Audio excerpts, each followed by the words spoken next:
inakuwezesha kuzaa matunda. Neema inakuwezesha kuzaa matunda.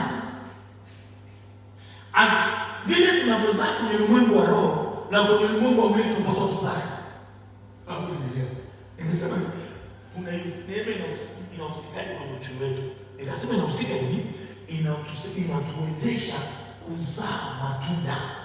Nikakwambia hivi, vile tunazaa kwenye ulimwengu wa roho, ndipo na kwenye ulimwengu wa mwili tunapaswa tuzae.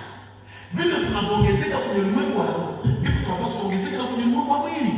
Vile tunavyosababisha vitu kwenye ulimwengu wa roho, ndipo tunapaswa kusababisha vitu kwenye ulimwengu wa mwili.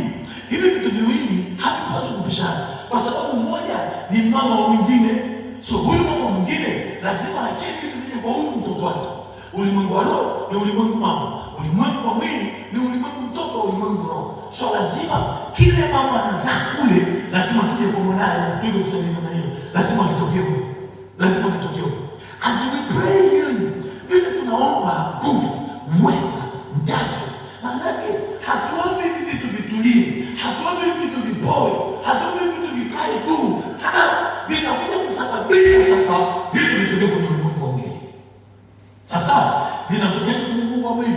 Neema ndio inayotuwezesha, neema ndio inayotusaidia yale matunda yazaliwe kwenye ulimwengu wa mwili. Neema ina push, neema inasukuma, neema inawezesha vitu vinatokea kwenye ulimwengu wa mwili. Have you started your business? Vile umeshaanzisha biashara yako, sasa unahitaji kitu kinaitwa matunda.